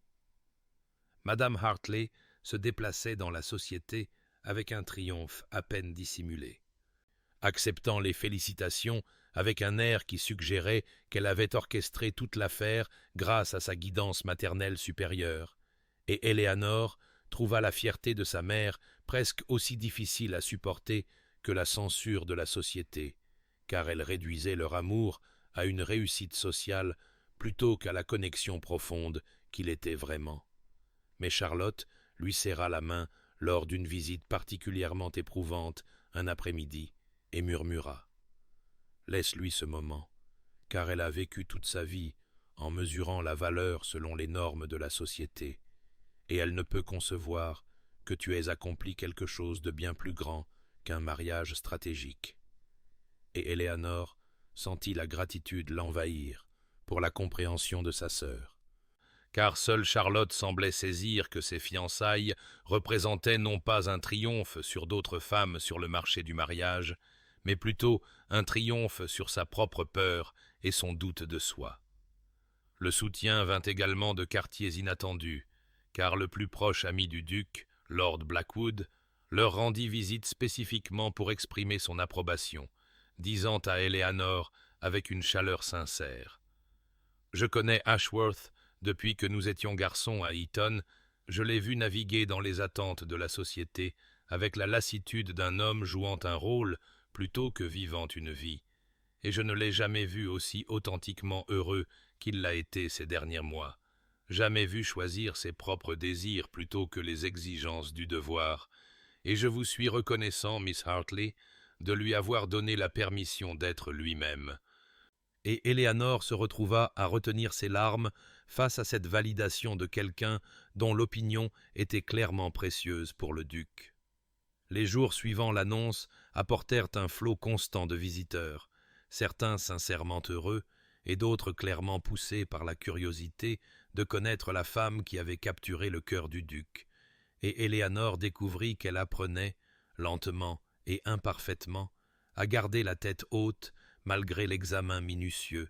à rencontrer les regards critiques sans chercher immédiatement un pilier derrière lequel se cacher. Et bien que l'effort l'épuisât et l'envoyât se retirer dans sa chambre chaque soir avec les mains tremblantes et le cœur battant, elle constata que chaque jour devenait une fraction plus facile que le précédent, chaque rencontre sociale légèrement moins terrifiante. Et elle comprit que le courage n'était pas l'absence de peur, mais plutôt la volonté de persister malgré elle, et la présence constante du duc, sa fierté tranquille en elle, son refus de reconnaître les objections de la société comme légitimes, lui donnèrent une force qu'elle n'avait jamais su posséder. Les semaines qui suivirent leurs fiançailles se déroulèrent avec une étrange dualité, car Eleanor se retrouva simultanément sous l'examen le plus intense de sa vie, tout en vivant des moments d'intimité et de joie profonde qui rendaient le monde extérieur lointain et sans importance, et elle découvrit qu'être fiancée au duc d'Ashworth signifiait que chacun de ses mouvements, chaque mot, chaque choix de robe ou d'expression devenait sujet à l'examen incessant de la société, avec des matrones murmurant derrière leurs éventails pour savoir si elles l'embarrasseraient à la cour, et des débutantes spéculant avec une envie à peine dissimulée sur les arts secrets qu'elle avait dû employer pour capturer un tel prix. Pourtant, à travers tout cela, le duc resta son ancre constante, se présentant à la résidence Hartley chaque après-midi avec une telle régularité que même Madame Hartley cessa son excitation fébrile et commença à traiter sa présence comme une partie naturelle de leur rythme quotidien, et Eleanor se sentit devenir plus forte sous son regard constant, constata que chaque apparition publique devenait une fraction plus facile alors qu'elle apprenait à se concentrer sur son visage plutôt que sur la mer Dieu jugeur qui les entourait. Et elle remarqua avec étonnement qu'elle ne cherchait plus instinctivement de piliers derrière lesquels se cacher, ne ressentait plus l'envie irrésistible de se rendre invisible, bien que les anciennes peurs murmuraient encore dans les moments calmes qu'elle ne faisait que jouer un rôle qu'elle ne pourrait jamais vraiment habiter. La famille du duc, initialement réservée dans son accueil des fiançailles, commença à s'adoucir face à la nature sincère d'Eleanor, à mesure qu'ils apprenaient à la connaître au-delà des évaluations superficielles de la société, et sa sœur cadette, Lady Margaret, avoua lors d'un thé privé qu'elle avait craint que son frère n'épouse l'une des beautés calculatrices qui le poursuivaient si implacablement, et elle trouvait le manque de prétention d'Eleanor rafraîchissant au-delà de toute mesure. Disant avec une franchise surprenante: « Vous ne jouez pas la comédie pour nous, n'essayez pas d'impressionner ou de manipuler, et je pense que c'est précisément pour cela que mon frère vous aime, car il a passé toute sa vie entouré de gens qui veulent quelque chose de lui, et vous ne voulez que lui, l'homme sous le titre. » Et Eleanor sentit les larmes lui piquer les yeux à cette compréhension, à la reconnaissance que sa propre banalité, la qualité qu'elle avait toujours perçue comme son plus grand défaut, était en fait la caractéristique qui avait attiré le duc vers elle en premier lieu. Les préparatifs du mariage consumèrent une grande partie du temps d'Éléanore, sa mère orchestrant l'affaire avec un enthousiasme qui frisait la manie. Insistant sur les tissus les plus fins et les décorations les plus élaborées, malgré l'assurance tranquille du duc qu'il ne se souciait aucunement du spectacle, ne voulant qu'Éléanore pour épouse, et Éléanore se retrouva prise entre la gratitude pour la joie de sa mère et l'épuisement face aux essayages constants, aux consultations et aux décisions sur des détails qui semblaient monumentalement sans importance comparés à l'engagement profond qu'elle se préparait à prendre. Pourtant, elle endura tout cela avec une grâce croissante, apprenant que parfois l'amour signifiait permettre aux autres leur bonheur, même lorsqu'il entrait en conflit avec ses propres préférences, et elle découvrit un plaisir inattendu à sélectionner les fleurs pour la cérémonie, à choisir des lectures qui parlaient du chemin qu'elle et le duc avaient parcouru ensemble,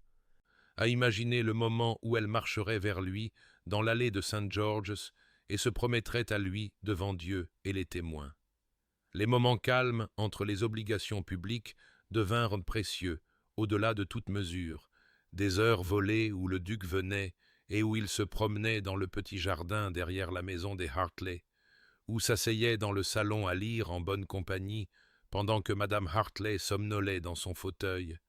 Et c'est dans ces intermèdes quelconques qu'Elinor sentit leur amour s'approfondir en quelque chose de plus riche que la romance, quelque chose qui ressemblait à un véritable partenariat, et il lui parla de son enfance, de la solitude d'être élevé pour le devoir plutôt que pour le bonheur, de voir le mariage froid et stratégique de ses parents et de jurer de ne jamais reproduire leur distance émotionnelle, et elle partagea avec lui sa propre histoire de se sentir perpétuellement inadéquate, de se croire fondamentalement indigne d'attention ou d'affection. Et il écouta avec une telle attention, un tel intérêt sincère pour les rouages de son esprit et de son cœur,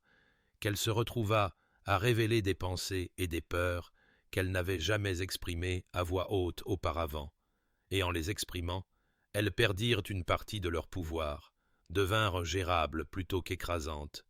et elle comprit que c'était ce que le mariage devait être, ce dévoilement progressif des âmes, cette construction patiente de l'intimité, à travers des moments accumulés de vulnérabilité et de confiance. Le matin du mariage d'Éléanore se leva clair et lumineux, avec la lumière du soleil d'automne traversant la fenêtre de sa chambre et touchant de reflets dorés la soie ivoire de sa robe, et elle se tenait devant le miroir pendant que sa mère et Charlotte aidaient à attacher les innombrables petits boutons qui descendaient le long de sa colonne vertébrale, et elle reconnaissait à peine la femme qui la regardait, non pas parce qu'elle s'était transformée en une beauté, car ses traits restaient aussi quelconques que jamais, sa silhouette toujours élancée jusqu'à la minceur, son teint toujours pâle plutôt que rose à la mode, mais parce que quelque chose de fondamental avait changé dans son expression, une confiance tranquille qui adoucissait l'anxiété dans ses yeux, un sentiment de détermination qui redressait ses épaules. Et elle pensa avec émerveillement qu'elle était sur le point de descendre l'allée de St. George's Hanover Square devant des centaines de membres de l'élite londonienne, les mêmes personnes qui l'avaient vue se cacher derrière des piliers et l'avaient rejetée comme insignifiante. Et pourtant cette pensée ne la remplissait plus d'une terreur paralysante, mais plutôt d'une excitation tremblante, car au bout de cette longue marche se tenait l'homme qui l'avait vue, quand elle se croyait invisible, qui l'avait aimée, non pas malgré sa banalité, mais à cause de l'âme authentique qu'elle abritait, et madame Hartley pleura ouvertement en plaçant le voile délicat sur le visage d'Éléanore, disant, à travers ses larmes, « Je n'ai jamais imaginé que ce jour viendrait, n'ai jamais osé espérer que tu ferais un tel mariage. Et bien que je sache que j'ai été difficile et exigeante et que je ne t'ai peut-être pas toujours comprise, je veux que tu saches que je suis fier, si fier de la femme que tu es devenue. » Et Éléanore serra sa mère dans ses bras, avec une affection soudaine et féroce, comprenant que les ambitions sociales de Madame Hartley étaient nées de l'amour, aussi mal avisé fût-il, d'un désir de voir sa fille en sécurité et appréciée dans un monde qui mesurait la valeur à des zones si superficielles. Et Charlotte lui serra la main et murmura « Il t'attend, et il attend depuis des années, et aujourd'hui tu marches enfin vers lui, plutôt que loin de lui, et il y a une telle poésie là-dedans, une telle justesse parfaite. » Puis elles descendirent les escaliers où son père attendait. Mal à l'aise dans sa tenue de cérémonie, mais offrant son bras avec une douce dignité, et le trajet en carrosse jusqu'à l'église passa dans un flou d'anticipation nerveuse, et les mains d'Éléanore tremblèrent lorsqu'elles arrivèrent et qu'elle entendit les tons majestueux de l'orgue résonner à travers l'ancien sanctuaire de pierre, puis les grandes portes s'ouvrirent, et elle se tint sur le seuil, regardant l'allée incroyablement longue, bordée de fleurs, de bougies et des têtes tournées de l'élite de la société. Et pendant un terrible instant, l'ancienne peur monta et menaça de la submerger, l'envie de fuir, de se cacher, de disparaître, mais alors ses yeux le trouvèrent, debout à l'autel, dans son costume formel noir et blanc, grand, stable et entièrement concentré sur elle, comme si les centaines d'observateurs n'existaient tout simplement pas, et son visage portait une émotion si ouverte, un amour et une anticipation si manifestes que tout le reste s'effaça, et il n'y eut plus que lui, seulement l'homme qui l'avait observé pendant des années, et l'avait choisi par-dessus toutes les autres, et Éléanore commença à marcher, le bras de son père la soutenant, mais ne la portant pas, et elle marcha non pas avec les pas hésitants d'une femme incertaine de son accueil, mais avec une assurance croissante, marcha vers l'avenir qu'elle n'avait jamais osé imaginer, et à chaque pas, elle sentit le poids de l'ancienne honte et de l'inadéquation tomber comme des chaînes jetées, et quand elle l'atteignit et qu'il prit sa main, ses doigts chauds et forts autour des siens, ses yeux brillants de larmes contenues, elle sentit quelque chose s'installer au plus profond de son âme, un sentiment de retour au foyer, d'arriver enfin à l'endroit où elle était toujours censée être, et la cérémonie se déroula avec une beauté solennelle, la voix de l'archevêque psalmodiant les mots anciens sur l'amour, l'engagement et l'union de deux âmes, et quand le duc prononça ses vœux, sa voix était stable et claire, promettant de l'aimer, de la chérir et de l'honorer tous les jours de sa vie, et la voix d'Éléanore trembla, mais tint bon, alors qu'elle faisait les mêmes promesses, et elle pensait chaque mot avec une profondeur de sentiment qui lui serrait la poitrine, puis il lui glissait la bague au doigt, l'or chaud contre sa peau, un symbole physique du lien qu'il forgeait, et l'archevêque les prononça mari et femme. Et le duc souleva son voile avec une telle tendresse, une telle révérence, et l'embrassa devant Dieu et la société avec une douceur qui lui coupa le souffle. Et la congrégation éclata en applaudissements, et Éléanore se tourna pour leur faire face à tous, non plus Miss Eleanor Hartley, qui se cachait derrière des piliers, mais la duchesse d'Ashworth, qui se tenait à côté de son mari en pleine lumière, et à la réception qui suivit dans la magnifique résidence londonienne du duc, Éléanore se déplaça dans la file de réception, acceptant les félicitations avec une aisance croissante, et elle dansa avec son mari sous le regard de leurs invités, et elle ne chercha plus les ombres pour s'y cacher, mais s'autorisa plutôt à être vue, à être célébrée, et quand enfin ils partirent dans son carrosse en direction de son domaine de campagne, une pluie de riz et de pétales de fleurs tombant sur eux, Éléanore s'appuya contre l'épaule de son mari et ressentit une gratitude si profonde pour le courage qui l'avait amenée à ce moment, pour l'amour qui l'avait appelée hors de sa cachette et dans la plénitude de la vie. Les mois qui suivirent leur mariage se déroulèrent avec une douceur qu'Éléanore n'avait jamais connue, car la vie en tant que duchesse d'Ashworth s'avéra ne pas être la performance d'obligations sociales constantes qu'elle avait craintes, mais plutôt une expansion de liberté qu'elle n'avait jamais osé imaginer possible,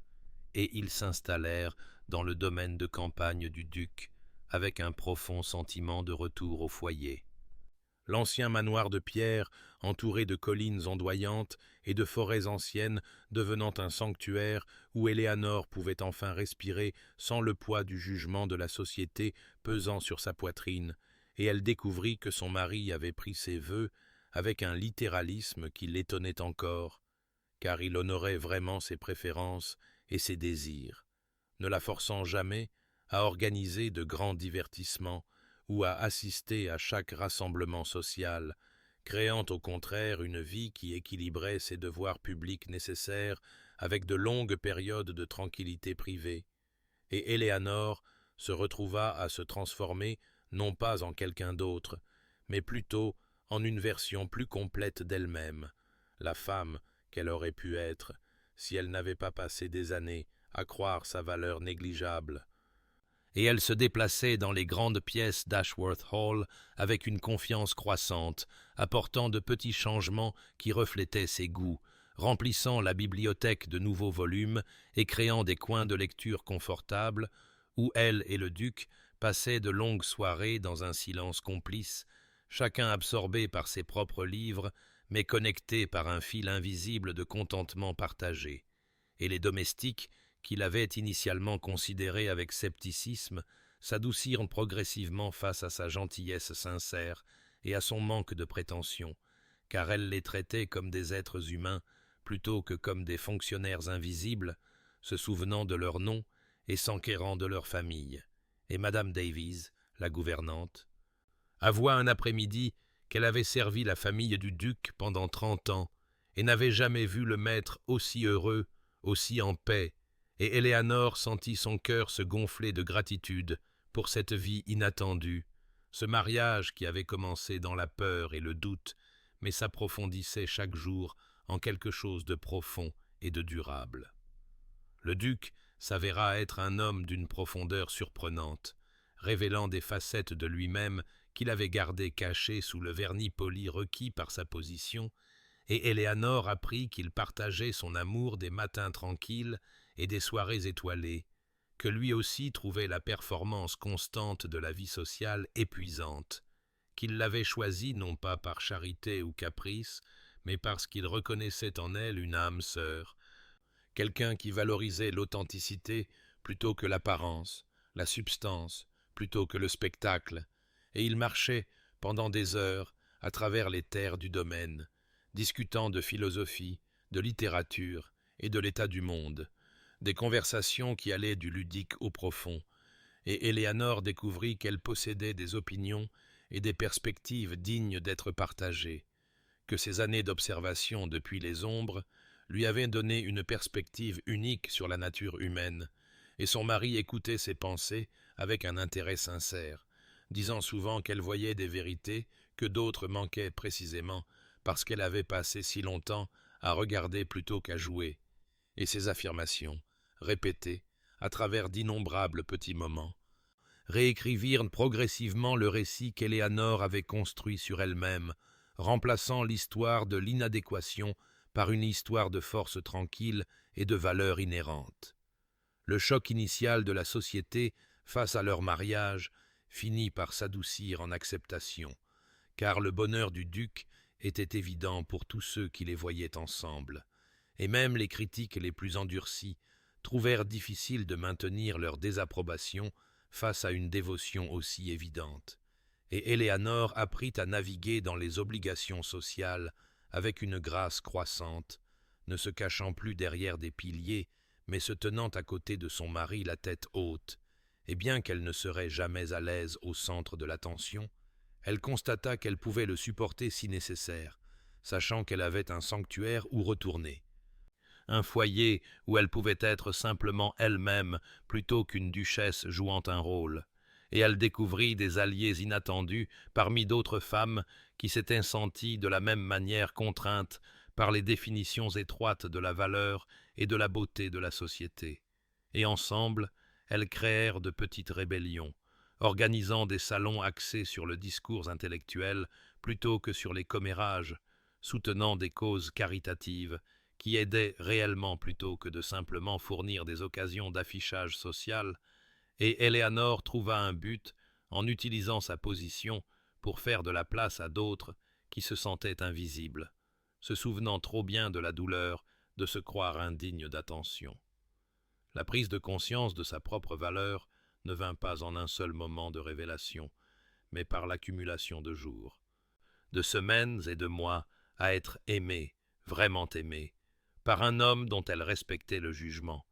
Et Éléanore comprit progressivement qu'elle avait toujours possédé de la valeur, que ces années de cachette avaient été une réponse à l'incapacité de la société à la reconnaître plutôt qu'une preuve de son inadéquation.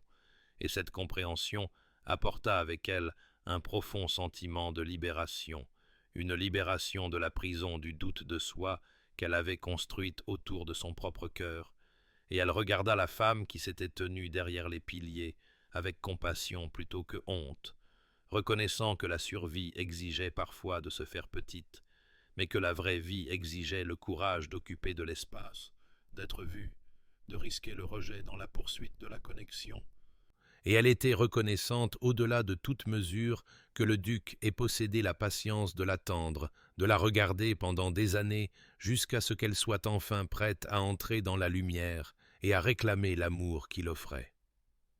5 années s'étaient écoulées depuis qu'Eleanor Hartley était devenue la duchesse d'Ashworth. 5 années qui avaient transformé sa vie de manière dont elle s'émerveillait encore lors de moments de réflexion tranquille. Et en cette soirée d'automne particulière, elle se tenait au bord d'une salle de bal londonienne remarquablement similaire à celle où son histoire avait véritablement commencé, bien que sa position ait radicalement changé depuis ces années où elle se cachait derrière des piliers de marbre, car maintenant elle se tenait en pleine vue à côté de son mari. Observant les danseurs tourbillonnant avec l'œil exercé de quelqu'un qui avait appris à naviguer dans les eaux dangereuses de la société, et sa main reposait au creux du bras du duc avec une aisance née d'innombrables moments de ce genre,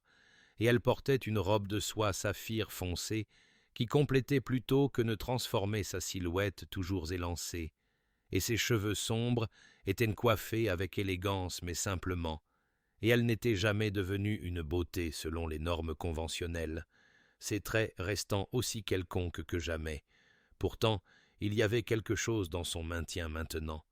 une dignité tranquille et une assurance qui attiraient néanmoins les regards.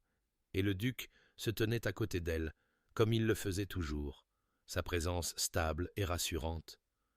Et Éléanore sentit ses doigts couvrir les siens dans une douce pression,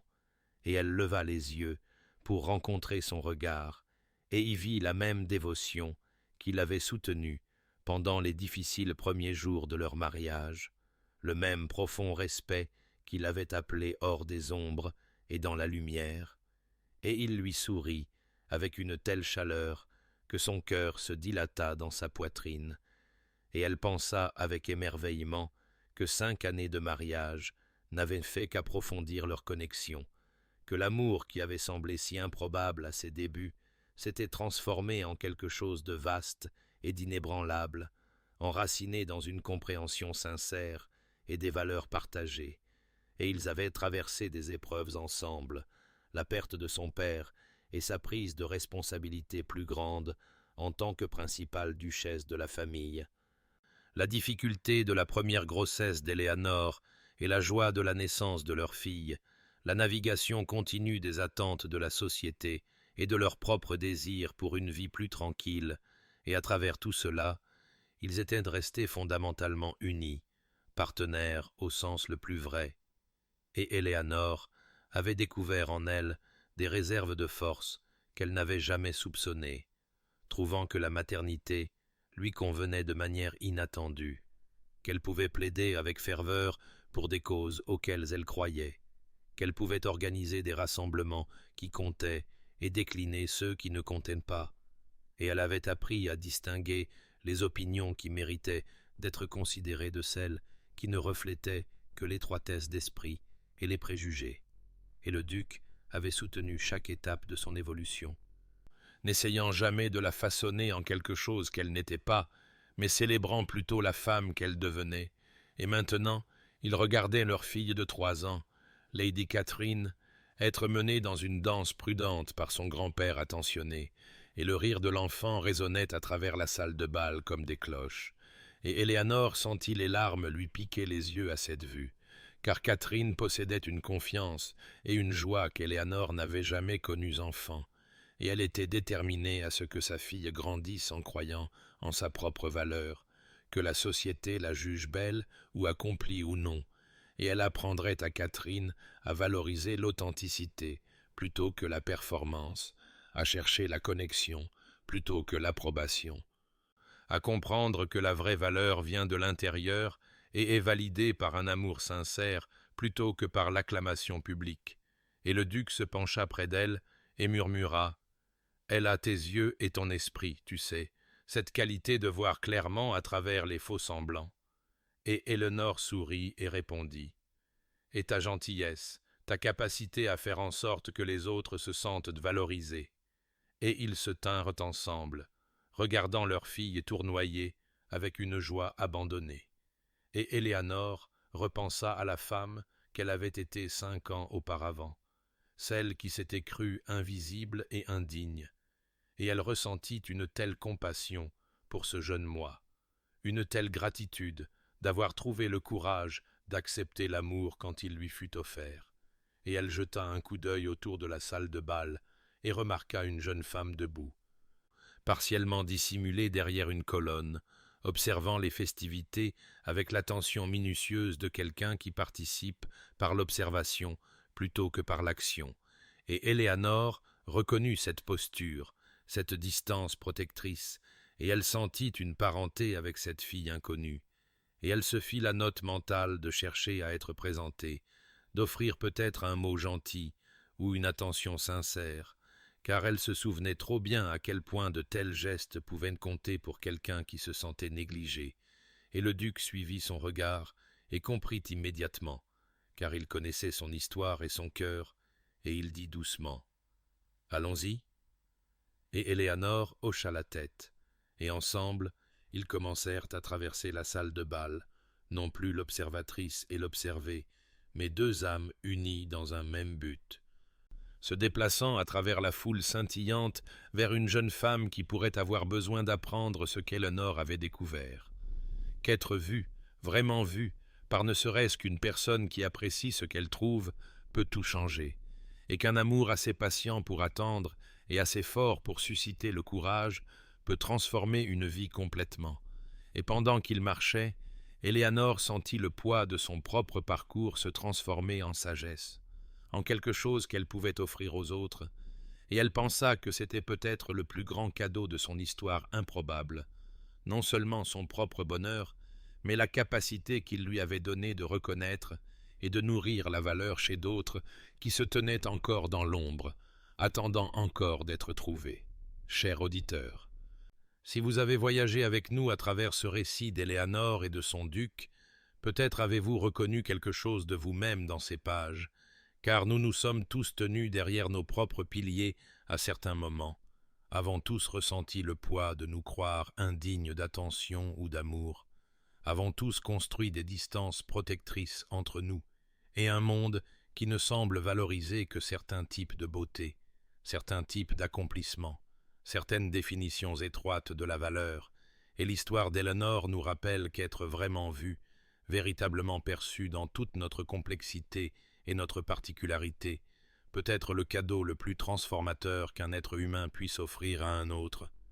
Car le duc n'est pas tombé amoureux d'une version idéalisée d'Éléanore ou d'un potentiel qu'elle pourrait réaliser si elle était correctement façonnée, mais plutôt de la femme authentique qu'elle était déjà, l'observatrice tranquille, qui trouvait le contentement dans les livres et la solitude, qui possédait des profondeurs que la société superficielle ignorait, qui avait appris à survivre en se rendant invisible, mais qui portait en elle un esprit digne de dévotion, et son observation patiente, sa volonté d'attendre des années le bon moment pour l'approcher, nous enseigne que l'amour véritable ne se précipite pas et ne force pas, mais crée plutôt un espace pour que l'être aimé arrive à sa propre disposition, pour qu'il sorte des ombres lorsque le courage l'emporte enfin sur la peur, et l'acceptation progressive par Éléanore de son estime. Son lent déploiement de la distance protectrice à la connexion vulnérable nous montre que la transformation ne se produit pas seulement par des gestes spectaculaires, mais par l'accumulation de petits moments où l'on voit et où l'on est vu sincèrement, par des conversations qui honorent plutôt que de diminuer, par une patience qui permet à la confiance de croître à son propre rythme, et peut-être que la vérité la plus profonde de leur histoire réside dans la reconnaissance que la dignité n'est pas quelque chose que nous gagnons par l'accomplissement ou l'apparence, mais plutôt quelque chose que nous possédons intrinsèquement, quelque chose que l'amour peut nous aider à reconnaître, mais ne peut créer, car Éléanore a toujours été digne de dévotion, a toujours possédé de la valeur et de la profondeur, mais elle avait besoin de quelqu'un pour lui refléter cette vérité de manière constante et sincère jusqu'à ce qu'elle puisse enfin y croire elle-même, et c'est le cadeau que nous pourrions nous offrir les uns aux autres dans nos propres vies, cette capacité à voir vraiment ceux qui se sentent invisibles, à reconnaître la valeur dans des endroits que la société ignore, à pratiquer le genre d'attention patiente qui permet aux autres de croire progressivement en leur propre valeur. Et si vous vous trouvez encore derrière des piliers, vous cachant d'un monde qui semble n'avoir aucune place pour vous, sachez que votre histoire ne doit pas nécessairement se terminer dans l'ombre, que la connexion authentique existe pour ceux qui sont prêts à risquer d'être vus, que quelque part, il y a peut-être quelqu'un qui observe déjà. Reconnaissant déjà votre valeur particulière, attendant déjà avec la patience que requiert une estime sincère, et même si une telle personne n'est pas encore apparue, vous pouvez commencer le travail de vous voir clairement, de reconnaître que les jugements étroits de la société reflètent ses limitations plutôt que votre inadéquation, de comprendre qu'une vie vécue authentiquement, même dans des coins tranquilles, possède plus de valeur véritable qu'une vie entière de performances et de faux semblants, et puissiez-vous trouver le courage qu'Éléanore a découvert, la volonté d'entrer dans la lumière et de risquer le rejet dans la poursuite de la connexion, et puissiez-vous rencontrer le genre d'amour qui vous voit en entier et vous veut exactement tel que vous êtes. Et puissiez-vous étendre ce même regard généreux aux autres qui attendent dans l'ombre,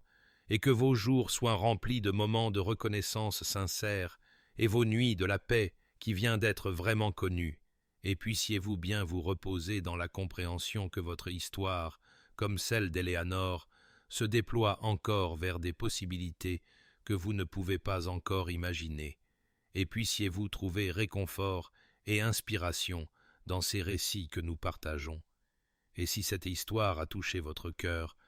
peut-être pourriez-vous vous abonner à Enchanted Quill Stories, où d'autres récits de ce genre vous attendent, des histoires de transformation et de rédemption, d'amour qui voit vraiment et attend patiemment, de vies qui s'épanouissent lorsqu'on leur donne enfin l'espace de grandir. Et puissiez-vous emporter avec vous le parcours d'Éléanore comme un rappel qu'être vu, vraiment vu, peut tout changer, et que vous êtes digne d'un tel regard, vous l'avez toujours été, et vous le serez toujours.